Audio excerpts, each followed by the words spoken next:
Ukrainian President Volodymyr Zelensky has said his allies who are supporting the country's efforts against Moscow's invasion would not provide support if the country initiated hostilities within Russian borders. In an interview over the weekend, Zelensky said, and I quote, "I believe this is a big risk. We will definitely be left alone." The Ukrainian president made these comments when he was asked if it was time for Ukraine to move into Russian territory. Zelensky, during this interview, also stressed the crucial role played by Ukraine's allies in assisting its struggle to reclaim its occupied territory. He said the progress and responsibility on the battlefield are shared between Ukraine and its international partners and are always bilateral. Zelensky also spoke of his belief in the feasibility of pursuing a demilitarization of Russia's presence in Crimea through diplomatic means. He said political means could be a pathway to addressing the ongoing situation in the region. Meanwhile, the Russian Defense Ministry has claimed that 2 Ukrainian drones were intercepted over Russian-occupied Crimea earlier today. The west coast of Crimea has seen an uptick in Ukrainian attacks this month, with drones being supplemented by special forces landings aimed at degrading Russian air defenses and hitting other Russian military facilities, according to observers. Kiev has said its goal of driving Russia out of Ukraine includes reclaiming Crimea, which was, of course, annexed by Russian forces all the way back in 2014. So what should we make of these latest developments, and especially that interesting statement made by Zelensky? Let's decode this with our guests. Shri, let me come to you first on this issue. You know, it is one thing for Kiev to send drones Moscow's way or Crimea's way in an effort to send out a strong message to Russia, but quite another to actually make an ingress into Russian territory. So when Zelensky says we will be left alone, all our allies are going to desert us the moment we try and enter the Russian territory in order to escalate this ongoing war, well, he is quite right. This is a pragmatic assessment on behalf of the Ukrainian president, isn't it?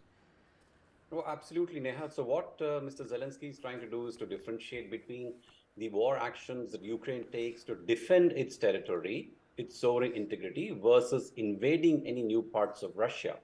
So as he himself mentions, the Western allies may not stand by him if, he decides to take the battle beyond his own territory, to protect his own territory, and say that, okay, now I want to go fight war within Russia, apart from, let's say, the drone strikes and everything, which is again being done to stop, troops or to protect Ukraine's borders. So now the point is very clear. This is not a war which Mr. Zelensky can win on his own. This war would have been long over, but for a NATO members' support. And the fact that now he's asking for F-16s, and he's also been promised by Denmark and Netherlands, although I personally believe that it'll be a long time before the F-16s can be deployed. So what he's looking at is basically some sort of an air cover, which will help his troops as he advances very gradually, very slowly, largely because of the mines which Russia has, the Russian army has planted in the occupied, in the Ukraine territory that they occupied. So it's going to be a very slow progress for the Ukraine army, even if they manage to start regaining some territories. But I think key will also be the air defense. But now the question, Neha, really is, so far the Western nations have stood behind Mr. Zelensky. They have given him money, they have given him equipment, they've given him arms.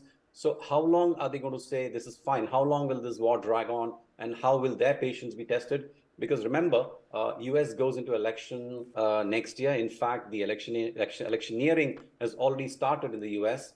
And the initial debates that have happened among the Republican candidates, the consensus seems to be, very clear that either we, scale down the support to Ukraine, or like Vivek Ramaswamy, one of the candidates, said, is like, it's not our war to fight.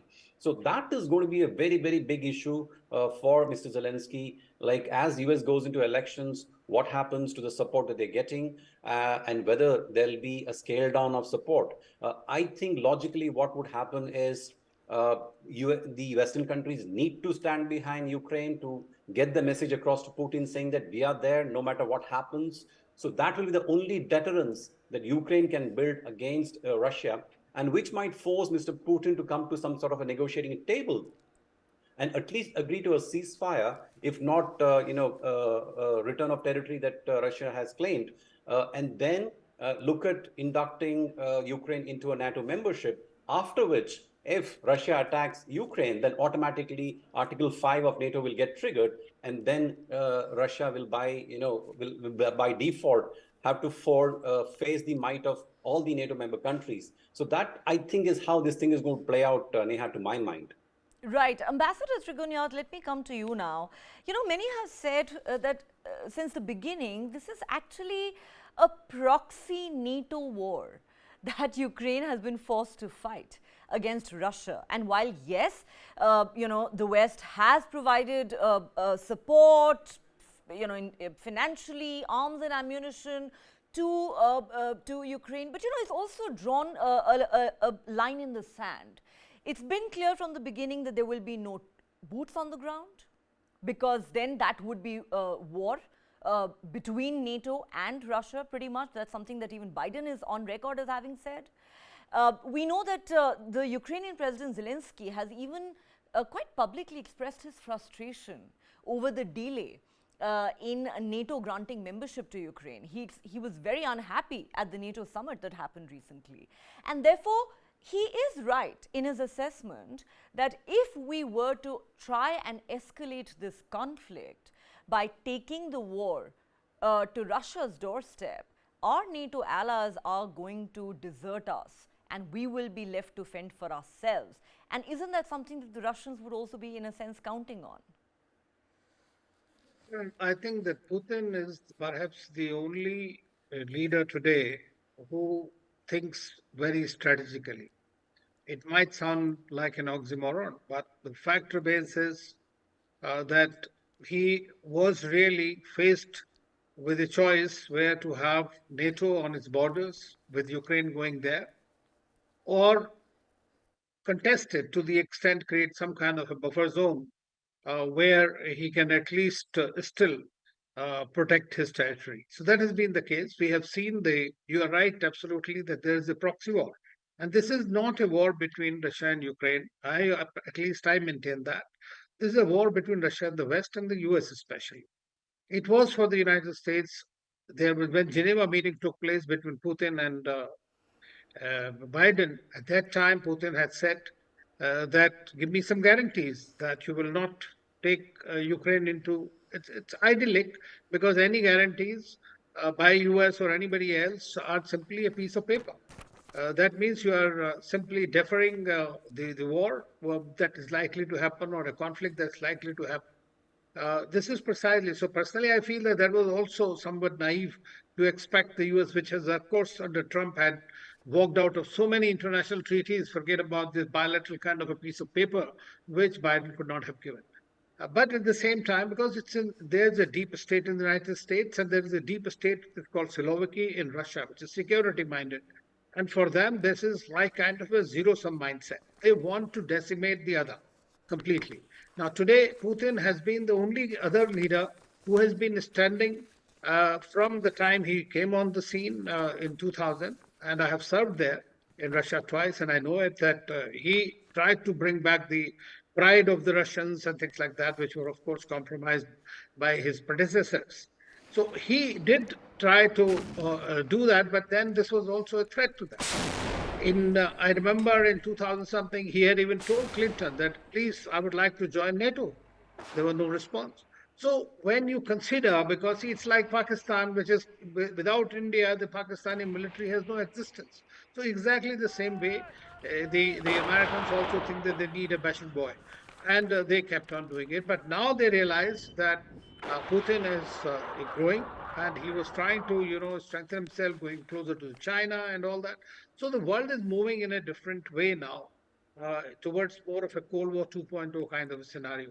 As far as Zelensky, he's become basically I would say, just a tool in the hands of the West at the moment, because they keep on pumping the arms ammunition, but telling him, no, no, no, don't go beyond. We will give you 200 miles, 300 miles, 400 miles. Now F-16s, as Mr. Sridhan said, that this is going to take longer for them to actually pass off the F-16s. I mean, that doesn't mean you are, so far there has been no air wars. There's been mainly missiles. And it is, in a way, a conflict which is just a low intensity conflict. It has converted into it. And if at all, if it stops, so for whatever reason, it could be Putin might one day decide that, okay, I'll call it a ceasefire. But then the war is not going to stop just like that while he's sitting on the Ukrainian territory. As far as Crimea is concerned, let me tell you is that Crimea is something that Putin, under no circumstances, will cede.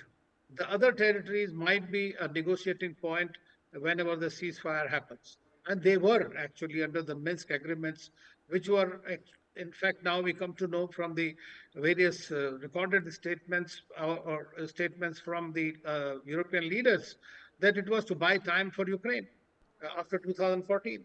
So this is something, there are too many, insights into this that is complicating the issue.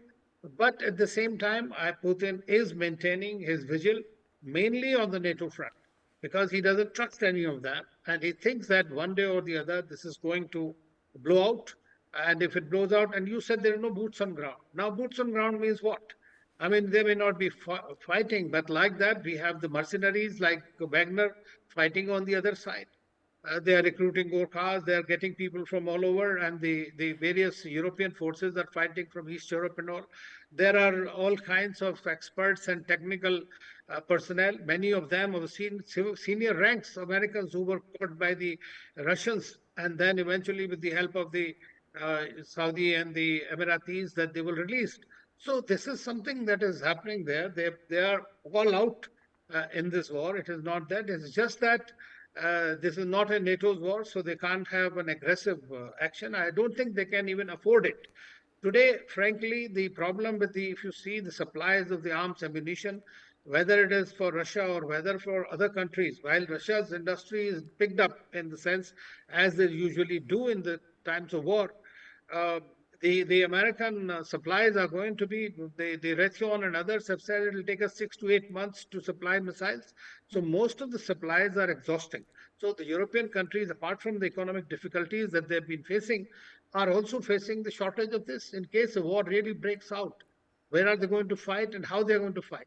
So that is something. And of course, the nuclear uh, issue also cannot be left out of the calculations. Well, Putin spares no opportunity to remind the West that he has nuclear weapons and he will not hesitate to press the nuclear button if it's, came to that. But I think one thing that we can all agree on is that, Ukraine really does seem to have been caught in the crossfire between the West and Russia. But where does the war really go from here? It's been on for 18 long months already. That remains the million-dollar question, because at the moment, there really doesn't seem to be any scope for a dialogue or peace talks.